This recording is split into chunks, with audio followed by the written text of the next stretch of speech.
የተወደዳችሁ የቦርከና ሚዲያ ቤተሰቦቻችን የዕለተ ረቡዕ ሐምሌ 29 ቀን 2018 ዓ.ም የሰዓቱን ዜናዎች ይዘን ቀርበናል። አበይት ዜናዎችን እናስቀድማለን። ፖለቲከኞቹ የታሰሩበት ጉዳይ እንደማያውቁ ቤተሰቦቻቸው ተናገሩ። የእስሩ ምክንያት የጠየቀው የፌዴራል ፖሊስ ጉዳዩ ምርመራ ክፍል ነው የሚመለከተው፣ ማጣራት ይጠይቃል ሲል ምላሽ ሰጥቷል። የዕለቱ ዜናችን ቀዳሚ ጉዳይ አድርገነዋል። ጋዜጠኞች ያለ ፍርድ ለ3 ዓመታት በእስር ላይ መቆየታቸውን ሲፒጄ አወገዘ። በኢትዮጵያ በአማራ ክልል የተከሰተውን አለመረጋጋት ተከትሎ በቁጥጥር ስር የዋሉት 5 ጋዜጠኞች ያለ ፍርድ ለ3 ዓመታት በእስር ቤት መቆየታቸው ከፍተኛ ስጋት መፍጠሩን የጋዜጠኞች መብት ተሟጋች ተቋሙ ሲፒጄ አስታውቋል። ዝርዝሩን እናደርሳችኋለን። በፌዴራል መንግስትና በህወሓት መካከል ያለው ውጥረት እየተባባሰ መምጣቱ ሌላ ግጭት ይከሰታል የሚል ስጋት እያየለ መሆኑ ተገለጸ።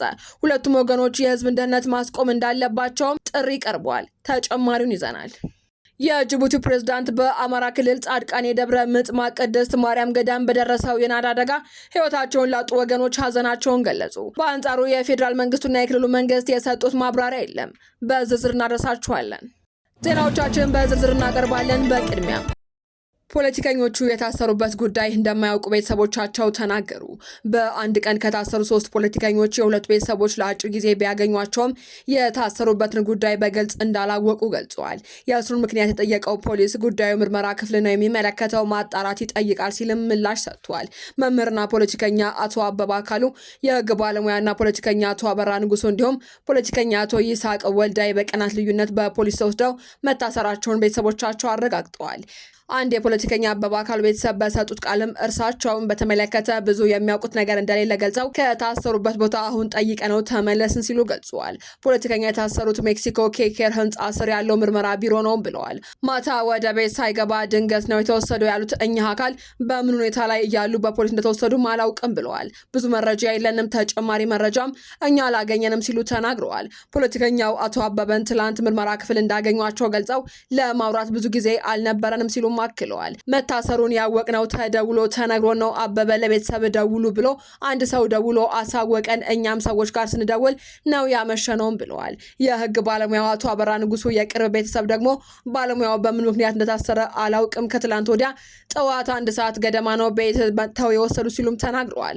አቶ አበራ የሚገኙት ፌዴራል ፖሊስ መሆኑን ተናግረው ዛሬ አግኝተነዋል፣ ግን ምንም ያወራው ነገር የለም ያሉ ሲሆን ታሳሪው ከዚህ በፊት ማስጠንቀቂያ ደርሷቸው እንደሆነና እንዳልሆነም የማወቅ ነገር የለም በማለት አብራርተዋል። እኛ ደህና ነን እግዚአብሔር ይመስገን፣ የእርሱ ሁኔታ ነው የሚያስጨንቀን እንጂ የታሰረበት ምክንያት እንዲጣራ እንፈልጋለን። በምን ምክንያት እንደታሰረ እኔም አላውቅም ያሉት የአቶ አበራ ቤተሰብ አቶ አበራ የ2 ልጆች አባት ናቸውም ብለዋል። ቤተሰብ እርሱ በሚያመጣው ገቢ ነው የሚተዳደረው ሲሉም ገልጸዋል። ፖለቲከኛ አበባ አካሉና ይስሐቅ ወልዳ የኢትዮጵያ ህዝባዊ አብዮታዊ ፓርቲ ኢህአፓ አባል ሲሆኑ የፓርቲውን አንድነት አመራር ፖለቲከኞች መታሰራቸውንና ፓርቲው ጫና እየበዛበት መሆኑንም ተናግረዋል። የኢትዮጵያ ፌዴራል ፖሊስ የኮሙኒኬሽን ኃላፊው አቶ ጄይላን አብዲ በጉዳዩ ላይ ማብራሪያ ሰጥተዋል። አቶ ጄይላን ነገ እናጣራለን፣ አሁን ሌላ ቦታ ነኝ፣ ስራ እየሰራው ነው ብለዋል። ጉዳዩን አልሰሙም ተብሎ ሲጠየቁ መስማት ሳይሆን ጉዳዩን ማጣራት አለብኝ፣ የፌዴራል ፖሊስ አንድ ቦታ ብቻ አይደለም ብዙ ዲፓርትመንት ነው፣ ይሄ ምርመራ ነው የሚመለከተውም ማጣራት ይጠይቃል ሲሉ ምላሽ ሰጥተዋል። ጋዜጠኞች ያለ ፍርድ ለ3 ዓመታት በእስር ላይ መቆየታቸውን ሲፒጄ አወገዘ። በኢትዮጵያ በአማራ ክልል የተከሰተውን አለመረጋጋት ተከትሎ በቁጥጥር ስር የዋሉት 5 ጋዜጠኞች ያለ ፍርድ ለ3 ዓመታት በእስር ቤት ማቆየታቸው ከፍተኛ ስጋት መፍጠሩን የጋዜጠኞች መብት ተሟጋች ተቋሙ ሲፒጄ አስታውቋል።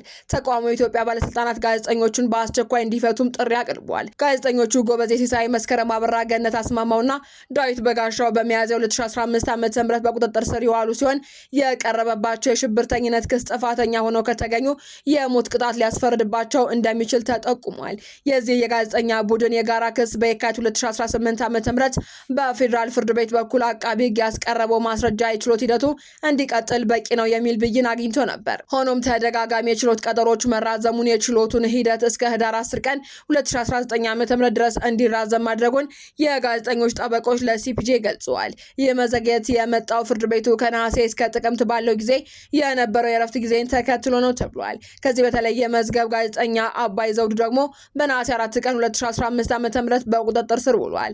ይህ በቁጥጥር ስር የዋለው ባለስልጣናት በአማራ ክልል የተከሰተውን የአመፅ እንቅስቃሴ ተከትሎ የአስቸኳይ ጊዜ አዋጅ ካወጁ ከአንድ ሳምንት በኋላ ነበር። የዚህ ጋዜጠኛ የችሎት ሂደት እስካሁን ፍርድ ቤቱ አቃቤ ሕግ ያቀረበው ማስረጃ የችሎት ሂደቱን ለማስቀጠል በቂ መሆኑን አለመሆኑን አልወሰነም። የችሎት ሂደቶቹ በጥቅምት 6 ቀን እንደሚቀጥሉም ይጠበቃል። ሲፒጄ በሪፖርቱ በቁጥጥር ስር የዋሉ ጋዜጠኞች ያለ ፍርድ ለረጅም ጊዜ መታሰራቸውና ተደጋጋሚ የፍርድ ቤት መዘግየቶች በተግባር ያለ ጥፋተኝነት መቅጣት መሆኑንና በጋዜጠኞቹ አካልና አእምሮ ላይ ጉዳት እያደረሰ መሆኑን አመልክቷል። ተቋሙ የኢትዮጵያ ባለስልጣናት ጋዜጠኞቹን እንደ ሽብርተኛ መቁጠር እንዲያቆሙና ፈጣን፣ ፍትሐዊና ግልጽ የችሎት ሂደቶችን በማረጋገጥ የህግ ሂደት መብቶቻቸውን እንዲያከብሩም አሳስቧል። የአምስቱ ጋዜጠኞች እስርና የችሎት መዘግየቶች በኢትዮጵያ ያለውን የጋዜጠኝነት ነጻነትና የህግ የበላይነት ላይ ያሳደረውን አሉታዊ ተጽዕኖ የሚያሳይ ነው ያሉት ሲፒጄ በዚህ ጉዳይ ላይ የኢትዮጵያን ባለስልጣናት ተጠያቂነት እንዲያረጋግጡና የጋዜጠኞችን መብት እንዲያስከብሩን በድጋሚ አሳስቧል። በፌዴራል መንግስትና በህወሓት መካከል ያለው ውጥረት እየተባባሰ መምጣቱን የአውሮፓ ሰላም ፋውንዴሽን ገለጸ። ፋውንዴሽኑ ሌላ ግጭት ይከሰታል የሚል ስጋት ውስጥ እንዳለ አስታውቋል። የአውሮፓ ሰላም ፋውንዴሽን በኢትዮጵያ ፌዴራላዊ መንግስትና በህዝባዊ ወያኔ ሓርነት ትግራይ መካከል በቅርቡ እየጨመረ የመጣው ፖለቲካዊና ወታደራዊ ውጥረት ተባብሶ ሌላ ግጭት ይከሰታል የሚል ስጋት እንዳለው በመግለጽ ውጥረቱን በማርገብ በሰላም መፈታት እንዳለበት ገልጿል። ድርጅቱ በትላንትናው ዕለት ባወጣው መግለጫ ላይ እንዳስታወቀው ከአካባቢውና ከዓለም አቀፉ መገናኛ ብዙሃን የተገኙ ዘገባዎች በአዲስ አበባና በመቀሌ መካከል ያለው ግንኙነት በቅርብ ሳምንታት ውስጥ እየተበላሸ መምጣቱን ያሳያል ብሏል።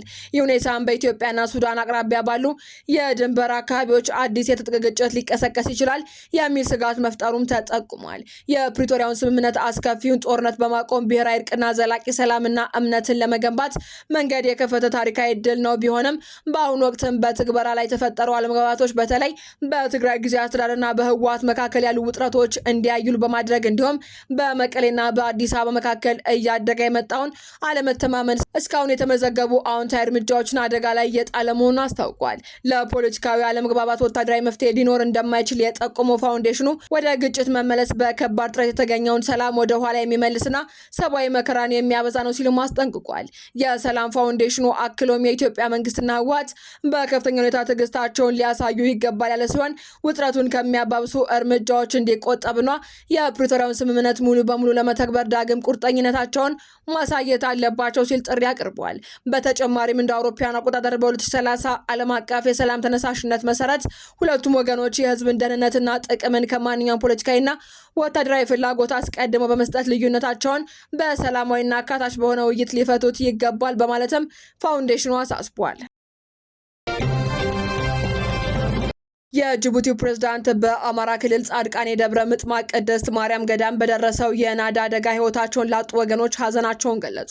የጅቡቲው ፕሬዝዳንት ኢስማኤል ኡመር ጊሊ በአማራ ክልል ሰሜን ሸዋ ዞን በሚገኘው ጻድቃኔ ደብረ ምጥማቅ ቅድስት ማርያም ገዳም በደረሰው የሰው ህይወት የጠፋበት የናዳ አደጋ ምክንያት ለኢትዮጵያ መንግስትና ህዝብ የሀዘን መግለጫ አስተላልፈዋል። ፕሬዝዳንቱ ሐምሌ 28 ቀን በኤክስ ገጻቸው ላይ ባስተላለፉት የሀዘን መልእክት ፕሬዝዳንት ጊሊ በጉዳቱ ምክንያት ህይወታቸውን ላጡ ወንድም የኢትዮጵያ ህዝብና መንግስት የተሰማኝን ጥልቅ ሀዘን አጋርነትና ድጋፍ ለመግለጽ እወዳለሁ ብለዋል። ሐምሌ 27 ቀን 2018 ዓ.ም ባልተጠበቀ የመሬት መንቀጥቀጥ ምክንያት በተከሰተ የናዳ አደጋ በሰሜን ሸዋ ዞን በሚገኘው ጻድቃኔ ደብረ ምጥማቅ ቅድስት ማርያም ገዳም ቢያንስ የ14 ምዕመናን ህይወት ሲያልፍ 7 ምዕመናን ደግሞ ከባድና ቀላል ጉዳት ደርሶባቸዋል። እንደ ሰሜን ሸዋ ዞን አስተዳደር ገለጻ ከተጎዱት መካከል 5ቱ ከባድ ጉዳት፣ 2ቱ ደግሞ ቀላል ጉዳት ደርሶባቸዋል። የአደጋ ጊዜ ሰራተኞችን በአካባቢው የፈልጎ ማዳን ስራ ያካሄዱ ሲሆን ተጎጂዎችንም ለሕክምና ወደ ሆስፒታል አጓጉዘዋል ተብሏል። የኢትዮጵያ መንግስት በደረሰው አደጋ ዙሪያ እስካሁን የሰጠው ማብራሪያ የለም።